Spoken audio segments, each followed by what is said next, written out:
Now who doesn't love a good old evil doll story? There's something about those pint-sized terrors that audiences can't seem to get enough of. But what if you took said evil doll and combined it with an evil clown? Well, now you've got something truly terrifying. And that's exactly where we're going today when we have ourselves a look at the Are You Afraid of the Dark episode, Tale of the Crimson Clown, one of the spookier episodes in this series. Tale of the Crimson Clown is about an annoying little brother who just might get what he deserves when he's tormented by an evil doll. The wraparound segment starts how they usually do, with the Midnight Society gathering around the fire, except here Frank is getting a little aggressive with Sam. He asks her out, but doesn't exactly give her any sort of wiggle room to say no. Do I have anything to say about this? Sure, you could say, what time? Luckily, this awkwardness is interrupted by brothers Tucker and Gary, with Gary acting as Tucker's servant because little Tucker found a poem that Gary wrote, which I guess is a good reason to become someone's slave. Anyways, Gary is up to bat, and his story just happens to be about an annoying little brother, which seems like quite the coincidence. The story is about two brothers, Sam and Mike. Mike's been counting his pennies and saved up $70 so he can finally buy his mother a birthday present. This is $70 in the early 90s. What was he putting a down payment on a house? Mike tells Sam that they've got to leave as the store is going to close soon and they need to get her a present. Sam's like, but the new episode of Biker Mice from Mars is on. You go without me. I would also like to be a jerk and point out that Sam has the most unfortunate mug that I've ever seen. It seriously looks like the poor kid took a shovel to the face. Go where?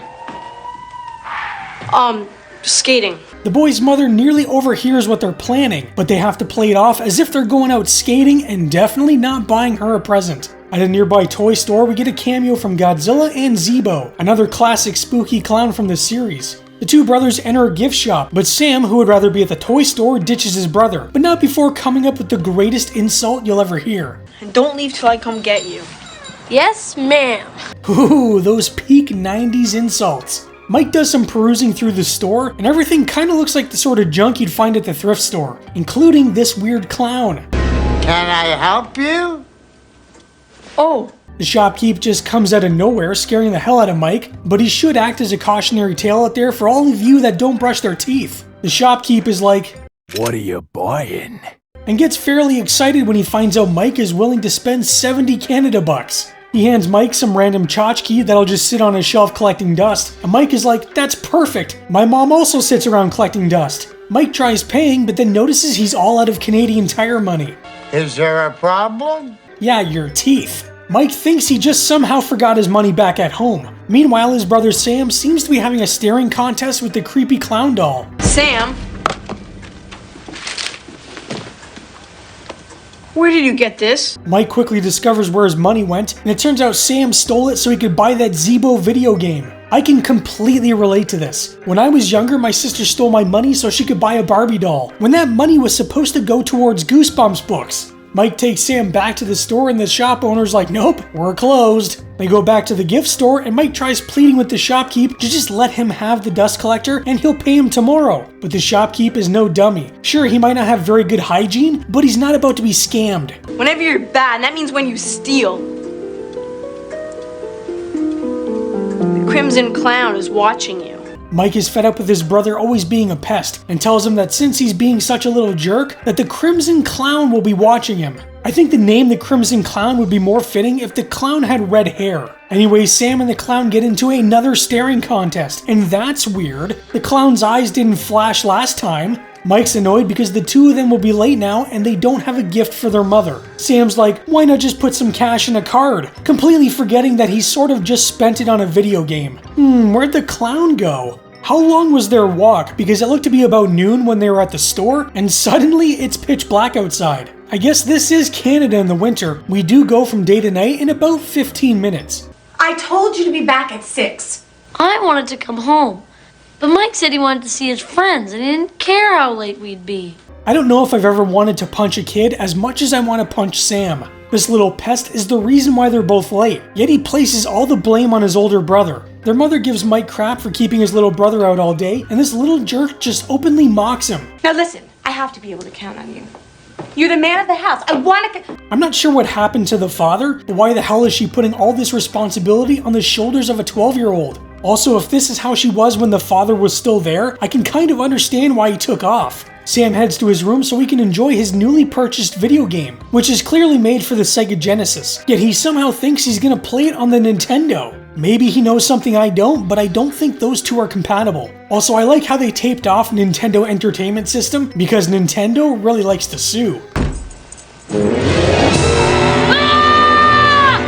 Oh, not so smug now, are you? Sam screams like a girl until his brother Mike rushes in and he doesn't see a damn thing. Either the clown is real or Sam is just seeing things. Oh, it's under his bed. I guess it is real. After dinner, Mike is forced to do the dishes while his little brother gets to watch TV. Because remember, Mike is the man of the house, whatever the hell that means. Sam is watching what sounds like a violent, gory horror film, which he really seems to take delight in because he's mentally deranged and likely a sociopath. Finally, the Crimson Clown decides enough is enough, but I guess he just wanted to put a little fear in him first, because he doesn't take Sam out just yet. Sam heads upstairs for bed, because all this Crimson Clown action has made him a wee tired. Their mom asks Mike why his brother is acting so strange, so Mike explains the whole made-up Crimson Clown story. I'm surprised she doesn't get upset at the man of the house for scaring his little brother, but she talks about Sam like he's 5 years old. I don't know the ages of both brothers, but Sam doesn't look much younger than Mike, so I don't know why she treats him like a little baby. Sam gets to his room and seems to forget how doors work. When he gets up from his tumble, Sam notices that his side of the room is destroyed, yet Mike's side is perfect. It couldn't be because of the creepy clown that suddenly appeared on Sam's bed, could it? Oh, never mind, it must have been the wind. Ew, a dirty pillow transition. Sam decides it's time for bed, but gotta make sure there's no creepy clowns under there.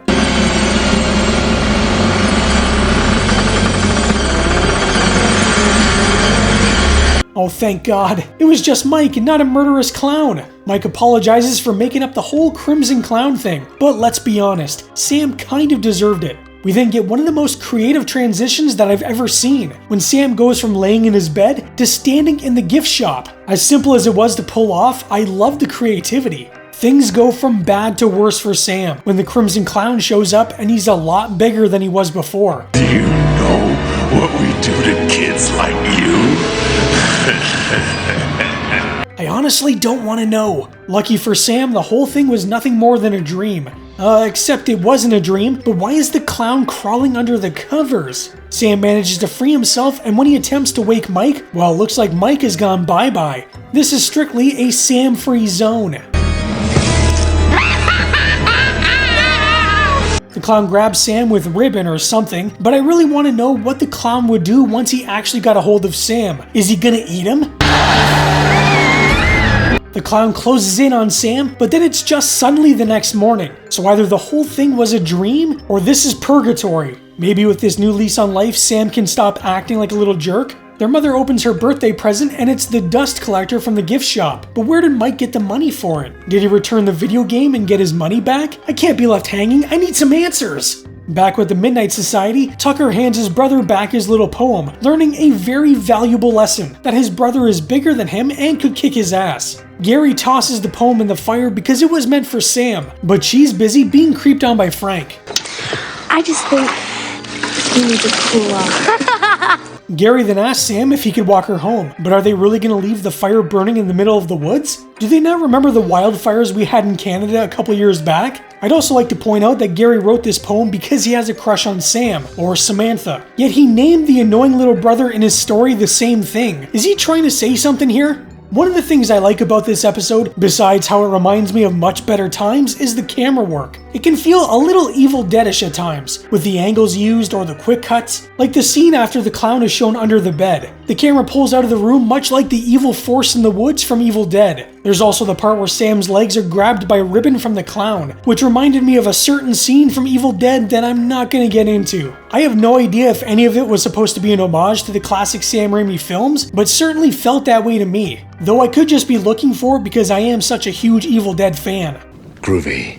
The story is classic Are You Afraid of the Dark? It works perfectly for kids and is definitely a great gateway into horror. There's a reason why I loved this show so much growing up. They had no problem actually trying to scare kids, unlike say something like Goosebumps, which is a little on the sillier side. The Crimson Clown itself is pretty creepy, though I think we've all seen similar clowns growing up at say like a grandparent's house, and I might actually even own one myself, but they do some creative things with the clown. The arm reaching out of the TV is a really fun scene. Like I mentioned, the transition from Sam sleeping to being inside the gift shop is really clever, and I like the reverse photography used when wrapping Sam up with the ribbon. A lot of the fun doesn't really happen until say the last 3 minutes of the episode, so you do spend a little time waiting for something to happen, but once things take off, it's pretty fun. Apparently, the original Crimson Clown was placed on eBay for $11,597 and ended up selling for over $500,000. Now, I can't find anything that backs this claim up, but if a screen-used proton pack from the original Ghostbusters only sells for $170,000, then I find it hard to believe that a doll from a children's show would sell for roughly 3 times that.